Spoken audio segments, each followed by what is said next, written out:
l'instant, le point santé du jour avec le docteur Brigitte Millot. Mais d'abord, votre rendez-vous de l'été. Ça nous a énervé cette année avec vous, Laurent Tessier. Bonjour Laurent. Bonjour à tous. Vous nous parlez ce matin de la secrétaire nationale d'Europe Écologie Les Verts, Marine Tondelier. Marine Tondelier, la patronne des écologistes, avait été auditionnée début décembre par la commission d'enquête parlementaire sur les liens existants entre les partis politiques et les réseaux islamistes.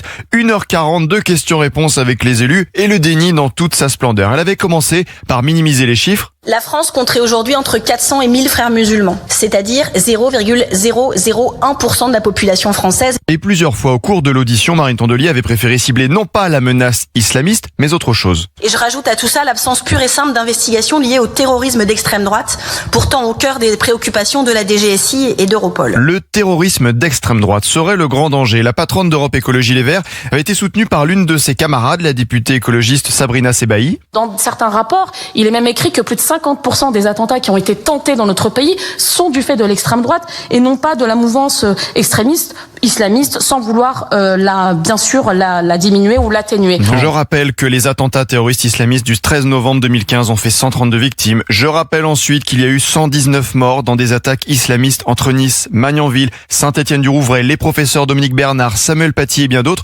Mais écoutez les responsables écologistes, la menace est ailleurs. Vous vous souvenez peut-être de cette journaliste de BFM qui se disait terrorisée par la montée, je cite, de l'intégrisme catholique dans les prisons françaises.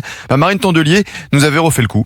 Ce qui menace la République, ce sont des organisations religieuses ou idéologiques diffusant la haine et cherchant à imposer des normes contraires aux droits et aux libertés publiques, y compris des organisations catholiques. Le déni de la menace islamiste. Quand on parle du burkini dans les piscines municipales, tout ne serait pas religieux, nous n'avons rien compris. Il y a la question très précise du burkini qui peut être, pour le coup, est un vêtement religieux, mais il y a aussi des personnes qui se couvrent parce que dans des piscines extérieures, il y a des problèmes avec le soleil, des personnes qui ont subi des opérations, qui ont des problèmes de santé, des problèmes de pudeur aussi parfois. Ah, le burkini pour se protéger des rayons du soleil l'été, c'est évident. Le déni quand on parle aussi de ces fillettes voilées à peine âgées de 10 ans présentes le mercredi 5 novembre dans les tribunes de l'Assemblée nationale. On voit bien que les jeunes femmes qui portent le voile ont été instrumentalisées par l'extrême droite dans une énième polémique islamophobe, raciste et sexiste. Marine Tondelier qui parlait dans un premier temps de jeunes femmes, pas de fillettes. Et sur le sujet des municipales à Saint-Ouen en Seine-Saint-Denis, l'écologiste Sabrina de Canton avait retiré l'an dernier sa candidature après avoir dénoncé de l'homophobie au sein de son groupe local, une orientation sexuelle incompatible avec le soutien des quartiers populaires.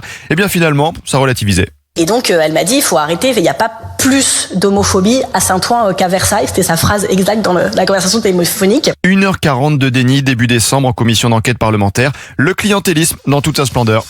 Merci Laurent Tessier, à tout à l'heure.